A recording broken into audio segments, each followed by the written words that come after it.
I found such fulfillment in discovering the source of my own being. It is almost a constant flood of well-being. It is completely delicious and almost nobody knows about. I mean, in their functioning, working lives, people do not know that this turning to the source just floods. The babies know. The baby would know. The beasts know. Your approach of choose a better thought, say your response to choose a better thought when a negative arises. And what I've discovered works is by using the law of allowing when a negative response, if I open to it with source energy and be absolutely conscious and wide open, that the lower thing ultimately drops out. It can't hold the frequency if I'm there. You're exactly right.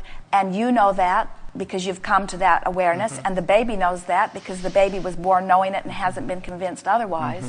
But when you're interacting with someone who has not yet discovered or even identified their desire to achieve that vibrational resonance with source for whatever reason, showing them this thought feels this way and this thought feels this way, before they know it, they have achieved the same place that you've achieved. Let's say that you were raised in an environment where you were taught that you don't get to choose, where you are taught that there is some higher power that makes all of the decisions for you. And so then if you are wanting to guide them into feeling better and you say to them, well, you do get to choose, it is all up to you, they would resist you with every fiber of their being. But if you could say to them, which thought feels better, this thought or this thought, and they wanted it to feel good, which everyone innately does, you can lead them in a rather easy way. It's like someone You're coming... not taking on the whole infrastructure. You're just taking it on incident thought at a time. And getting them right to where they want to be in this moment. And enough of those moments strung together, they can live a joyful life experience. Very beautiful. We have to say to you, there are a lot of people whose lives are working who will never hear anything that even sounds remotely like something that Abraham is saying. And that you could have had a grandmother that said to you, the key to my happy life is appreciating, and that could be the only thing that you ever remembered, and you could live the most glorious, most productive, most fulfilling, most satisfying life because you just picked up that one habit from your grandmother, and it just became your bent early on in life to appreciate everywhere you went. Or you could go to some church where they say, this is the path, and your desire is to be good, your desire is to be of value, your desire is to be worthy, and someone that you trust says, then do these things and all that will happen. You could do those things and all of that would happen. There is not one right path to anything, but there is law of attraction, and it is responding to your vibration. It's not responding to your words, it's responding to your vibration. And the best way for you to know what that vibration is consciously is to associate the vibration that you are offering with your thought with the way that you feel. In other words, it is that connection to your solar plexus or to your emotions that is the key to your happy life. And don't you think that was a pretty good plan? Let's see how we can state it. Oh, good feels good. You were born knowing that. And when you watch the babies, they don't have any trouble knowing what they want. They have a hard time integrating what they want with what you want them to want, but they have no difficulty gravitating to what they want. None whatsoever. Their guidance system is working really, really, really, really well, you see. We want to go back to something that you said earlier and clarify something here. Let's say that someone is sick and they say, I want to be well. And they're really sick. They have a diagnosis that is scaring them. So a friend comes to them and says, you know, I have another friend that went to this doctor who had the same thing that you've got. And this doctor is so good and knew just what to do, and my friend completely recovered. And if this sick person did not have any personal prejudices for or against doctors, and if this person had had a really good relationship with their friend that is giving them the information so that there is not much resistance around that, then this sick person with this highly activated desire could go to this doctor, and this doctor could say, we'll do this and this and this, and resolution could come about very easily because that would be, for this person, the path of least resistance. But let's say this person, when she was little, her mother died in the care of a doctor. And this doctor even has the same kind of degree, or the same last name, or the same something. So that she identifies that doctor who let her mother die, or who even maybe caused her mother to die in her childlike mentality. And now you want me to go see him? Not the path of least resistance at all. A path of much greater resistance. And so that's why there are not physical actions that can always be touted as the best results for everybody, because everyone has a different set of beliefs and exposure to experiences that is causing them to have a different mix of vibration. And it is the mix, the individual mix of vibration, that is the allowing or the not allowing, you see. So if you get a desire going that is far different from your belief, you've got resistance going on. And that's why the Buddhists will say, well, you're out of balance. See if you can't slow that desire down. And there are people that devote lifetimes to slowing the desire down, and for the most part, they do not find fulfillment in that. They find peace, they find quiet, they slow things down, but you don't see little children born as natural meditators. You don't see it. You don't see the child is born with eagerness. The child doesn't sit there and say,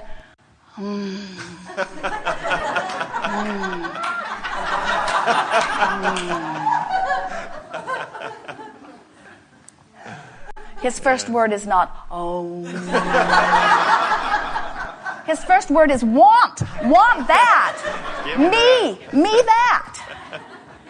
Yes.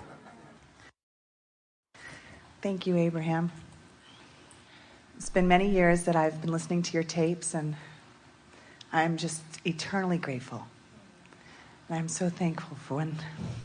You are eternally grateful. You're eternal, and we've always known you as grateful. Totally. It's natural to feel good. It's natural to appreciate. We're glad you're back. So, my newest quest doesn't have a long list of questions, and I'm not seeking how to deal with today's trouble of parenting. Today it's, and I'm feeling the tears, and I've asked those questions before, like, why would you cry during a good time? It's to feel more tuned in, tapped in, to actually meet my inner being, to really finally go for the understanding of knowing my own inner being personally. It's not so hard as you all make it out to be. Your inner being likes to skip. And your inner being likes to laugh. And your inner being likes to think about things. And your inner being likes to offer compliments. And your inner being likes to feel appreciation. And your inner being likes to contemplate something that is not fully understood or focused in the moment, and then feel the understanding come forth. In other words, your inner being is just like your frisky 2-year-old who is eager for life experience. And so the way you meet up with your inner being is you be more like that now. You be like that as much as you can be. In other words, you can't be lonely and attract someone into your experience to satisfy your loneliness. If you really feel lonely, then you don't let in what would soothe the loneliness. And when you are really, really feeling sort of empty, and we're exaggerating that, or in lack of full enough communication with your inner being, you don't allow it. And so we think that understanding what it's like to be in connection with your inner being is the first step in allowing a full moment-to-moment exposure. Esther said to Jerry one day, not too long ago, in a sort of fit of overwhelmment, Jerry just stirs so much up. In other words, he just constantly is stirring something else up. He gets an idea, and then he stays up all night and he thinks about it. And then sometimes before Esther gets up, he gets someone on the telephone and gets them all stirred up about it. And he gets all of this stuff going. And then by the time Esther hears about it, there's like 20 hours of work that need to be done in response to this new idea that he had. And it would be all right, except there's another one and another one and another one and another one. And so what we're getting at is there is this unquenchable, that when you are tapped in with the resources that are your source, you feel invincible. The ideas flow. You feel absolutely limitless. It feels to you that anything that you can think of, you can fulfill easily, you see. And you are always reaching for that balance between summoning more energy than you can manage or not summoning as much energy as you're wanting to manage. When you are really in the flow with your inner being, ideas come easily, they are implemented easily. It's fun while you are in the process of them, and it doesn't matter how they unfold, and nothing can go wrong, and it doesn't matter if you don't get it done. It's just fun to do it. Your inner being feels no limits. So anything that feels like limits is something that you have self-imposed. So when we hear you say, I'm wanting to romp more with my inner being, I'm wanting to know more what that's like, we say, then just pretend, it's not really pretending, but it helps to look at it that way, that your inner being is an unlimited friend who is always fun and always feels good, and you are wanting to be as much in sync with that good friend as you can possibly be. So you talk about what feels good. You remember what feels good. You never get into a critical conversation. You don't talk about what is if it doesn't please you. You don't dig up old memories that don't please you. You don't worry about what's going on in the news. You don't take some stance on some side of some issue and push against it. In other words, when you are in sync with your inner being, you are in a joy-based moment, moment after moment after moment after moment. Your inner being is so aware of the well-being of your time-space reality and revels in how it is all working together and enjoys so much this magnificent law of attraction and respects so much everybody's individual perspective that your inner being feels no grief, not ever, about what anyone is choosing, and tremendous joy always about what everybody is choosing. You want to be more inner being like. You just got to worry a whole lot less and laugh a whole lot more and criticize never and praise always. And when you develop those patterns, you will be in the flow with your inner being where you will be intuitive. You will be dancing the dance with others that are like you, and you'll be just like these birds that are flocking together in pure harmony, always moving in the perfect motion and having a joyous time in the process of it. Every process that we offer is toward the end of releasing resistance. And releasing resistance puts you in sync with who you really are. And we think you've hit upon the most important thing in that you want to be connected with who you are. And we say, when you think about it, it's sort of like a good, conscious first step. First, I'm going to connect with who I am, and then I'm going to live the life that I came forth to live. And what happens to so many of you, it feels like you're thrust into the life that you're supposed to live without knowing how to be connected. So it's like you missed the first step. And that's what our work and your work is about, helping people get reconnected with their own guidance system so that they can feel that connection first.